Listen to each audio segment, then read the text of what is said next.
గణేశాయ నమః. సరస్వత్యై నమః. శ్రీగురుభ్యో నమః. హరి ఓం. సప్తాశ్వరధమారూఢం ప్రచండం కశ్యపాత్మజం శ్వేతపద్మధరం దేవం తం సూర్యం ప్రణమామ్యహం. తం సూర్యం ప్రణమామ్యహం. జ్ఞాన ప్రదీపిక ఛానల్ని వీక్షిస్తున్న యూట్యూబ్ ప్రేక్షకులందరికీ జ్ఞాన ప్రదీపిక ఛానల్ తరఫున పాతూరి జ్ఞానేశ్వర శర్మ నమస్సుమాంజలులు. సూర్య భగవానుని అనుగ్రహ ఆశీస్సులు అందరికీ ఉండాలని, సూర్య భగవానుని అనుగ్రహంతో అందరూ చక్కని ఆరోగ్యంతో సుఖ జీవితాన్ని కొనసాగించాలని ఆ సూర్య భగవానుని ప్రార్థిస్తూ, ఇది మాఘమాసం. శ్రీ శోభకృత్నామ సంవత్సరంలో ఉత్తరాయణంలో ఈ మాఘమాసం 2025 జనవరి 30వ తేదీ నుండి 2025 ఫిబ్రవరి 28వ తేదీ వరకు మాఘమాసం ఉంటుంది. ఈ మాఘమాస మహాత్మ్యాన్ని తెలుసుకుందాం. సంవత్సరంలో మనకు 12 మాసములు, చైత్రం, వైశాఖం, జ్యేష్టం, ఈ విధంగా 12 మాసములు వస్తాయి. పౌర్ణమి నాడు ఏ నక్షత్రం అయితే ఉంటుందో ఆ నక్షత్ర పేరుతో ఆ మాసం పిలువబడుతుంది. ఉదాహరణకి పౌర్ణమి నాడు చిత్తా నక్షత్రం ఉంటే అది చైత్రమాసం, పౌర్ణమి నాడు విశాఖ నక్షత్రం ఉంటే అది వైశాఖ మాసం. అదేవిధంగా పౌర్ణమి నాడు మఖా నక్షత్రం ఉంటే అది మాఘమాసం అని పిలువబడుతుంది. మాఘము అంటే మా అఘము, అఘము అంటే పాపము, మాఘము అంటే పాపములను పోగొట్టునది అని అర్థం. ఈ పాపములన్నీ మాఘమాసంలో చాలా దుఃఖిస్తాయిట. ఏమని? శోచంతి సర్వపాపాని మాఘమాసే సమాగతే నాశకాలో అయమస్మాకం యది స్యాస్యతి వారిణి అని స్మృతి రత్నాకరం అనే ధర్మశాస్త్ర గ్రంథంలో చెప్పబడింది. మాఘమాసం వస్తే మాకిది నాశన కాలము, వీడు నీళ్లలో స్నానం చేస్తే మేము చచ్చిపోతామని పాపాలన్నీ దుఃఖిస్తాయట. ఈ మాసం స్నానములు ప్రధానముగా గల మాసం.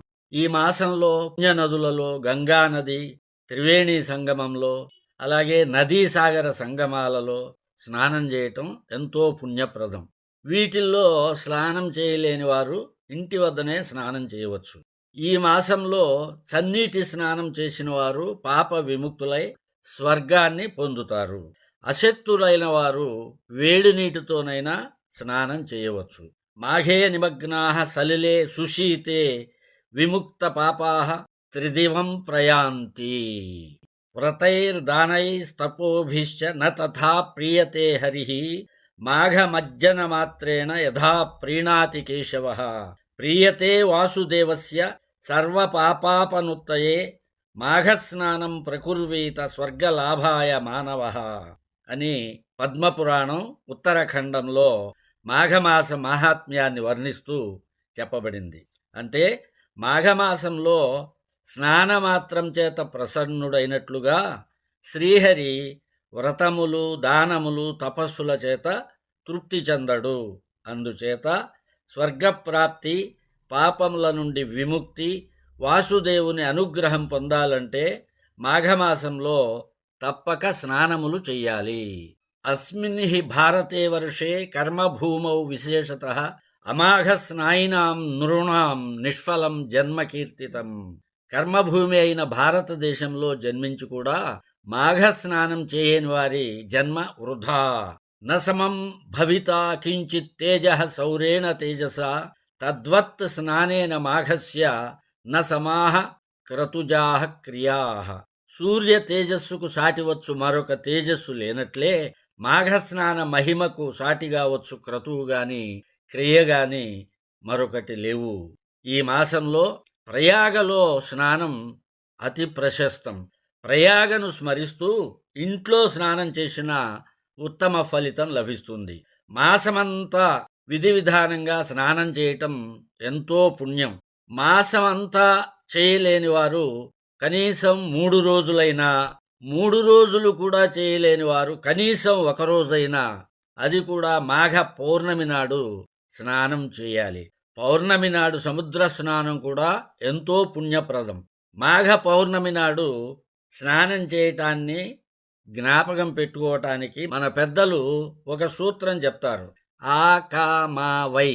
ఆ అంటే ఆషాఢం, కా అంటే కార్తీకం, మా అంటే మాఘం, వై అంటే వైశాఖం. అంటే ఆషాఢము, కార్తీకము, మాఘము, వైశాఖం మాసములలో పౌర్ణమి నాడు సముద్ర స్నానం ఎంతో పుణ్యప్రదము. అందులోనూ మాఘమాస పౌర్ణమి నాడు సముద్ర స్నానం ఎంతో విశేషమైనది.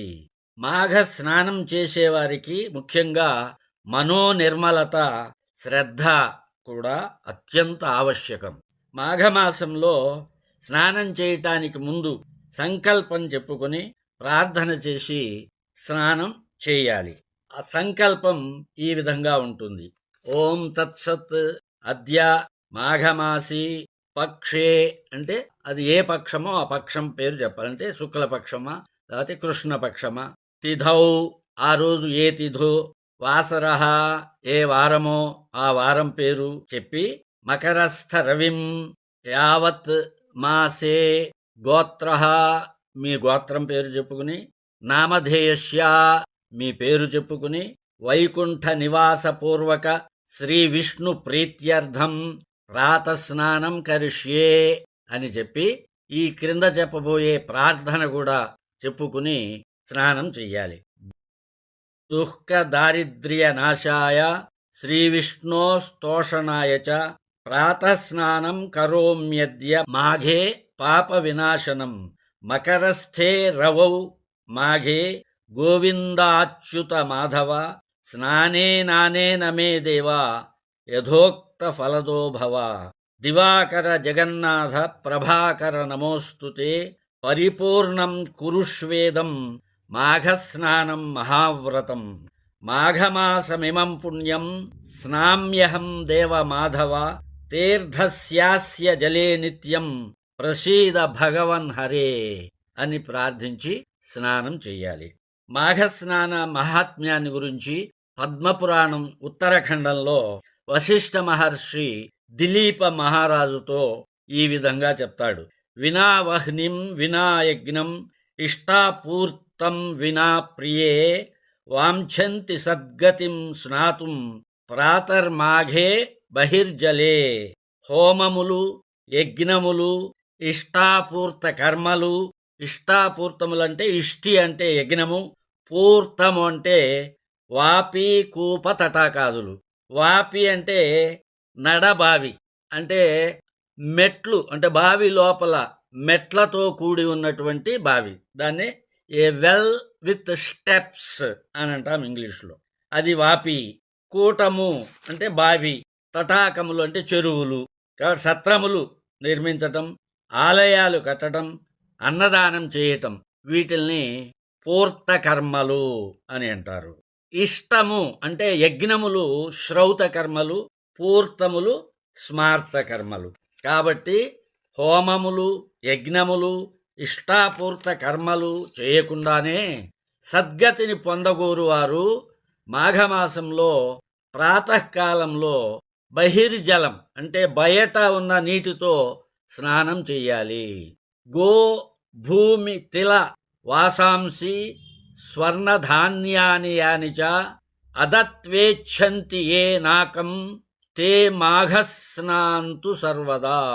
గోవు, భూమి, తిలలు, వస్త్రములు, బంగారము, ధాన్యము మొదలగు వస్తువులను దానం చేయకుండానే, అంటే ఇవన్నీ పుణ్యకర్మలు కదా, ఈ పుణ్యకర్మల వల్ల స్వర్గం లభిస్తుంది.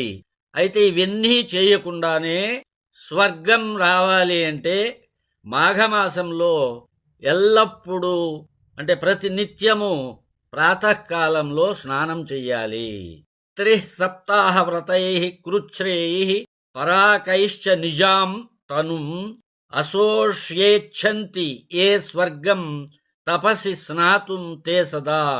3 రాత్రులు ఉపవాసములు, కృచ్ఛ్ర చాంద్రాయణాది వ్రతములతో తమ శరీరములను శుష్కింపచేయకుండానే స్వర్గాన్ని చేరుకోవాలనుకునేవారు మాఘమాసంలో నిత్యము ప్రాతకాలంలో స్నానం చేయాలి.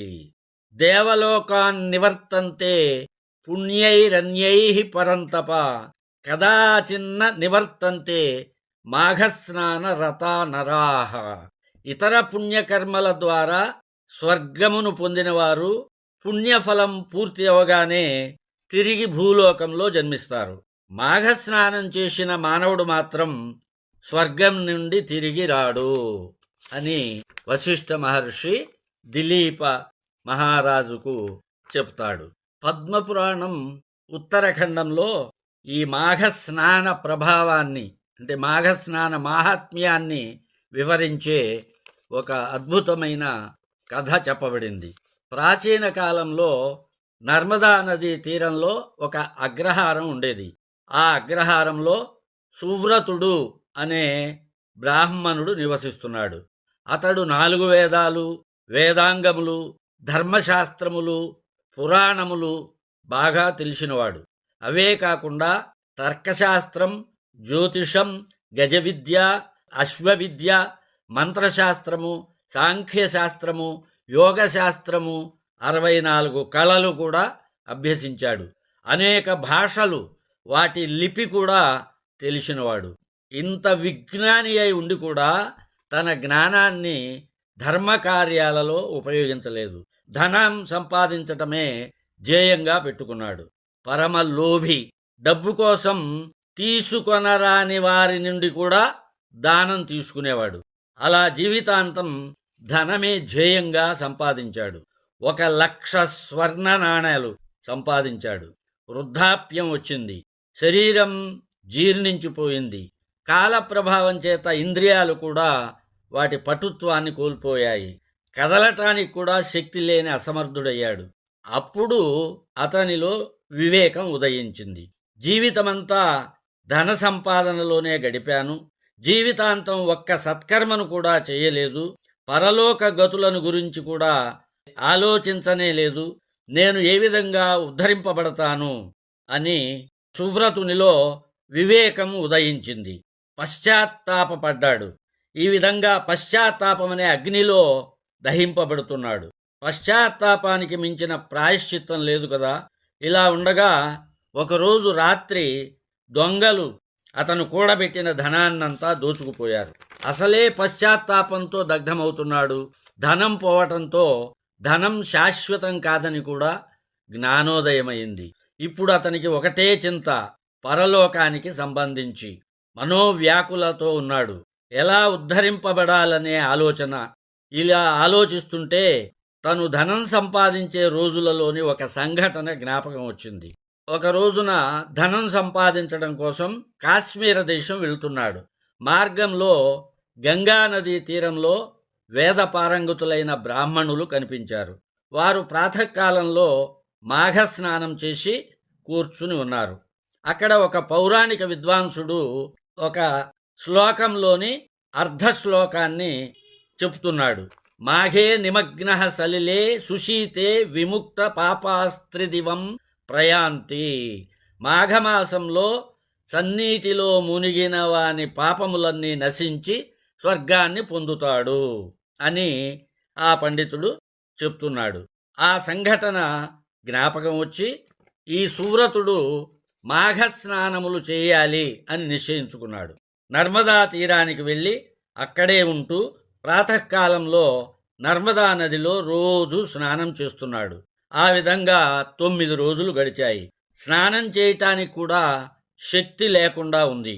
10వ రోజు అతి కష్టం మీద నదికి వెళ్ళి విధిపూర్వకంగా స్నానం చేసి ఒడ్డుకు వచ్చాడు. అసలే బలహీనంగా ఉన్నాడు. విపరీతమైన చలిగా ఉంది. ఆ చలికి తట్టుకోలేక అతను ప్రాణాలు కోల్పోయాడు. అప్పుడు స్వర్గం నుండి ఒక ప్రకాశవంతమైన విమానం ఒకటి వచ్చింది. మాఘస్నాన పుణ్య ప్రభావం వల్ల స్వర్గం నుండి వచ్చిన విమానాన్ని అధిరోహించి స్వర్గానికి వెళ్ళాడు. మాఘస్నాన ప్రభావం అంత అపూర్వమైనది.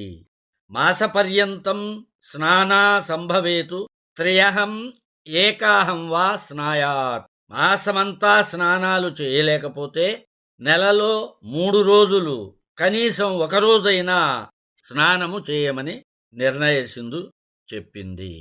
కనుక ఈ మాఘమాసమంతా ప్రతిరోజు సూర్యోదయానికి ముందే లేచి సంకల్పపూర్వకంగా ప్రార్థనాపూర్వకంగా మాఘస్నానములు చేసి మాధవుని యొక్క అనుగ్రహాన్ని, కనుక ఈ మాసంలో ఏ దైవకార్యం చేసినా మాధవ ప్రియతాం అని మాధవునికి సమర్పించాలి.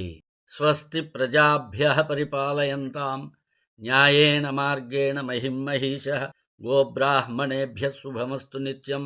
లోకాః సమస్తాః సుఖినో భవంతు. ఓం శాంతి శాంతి శాంతి.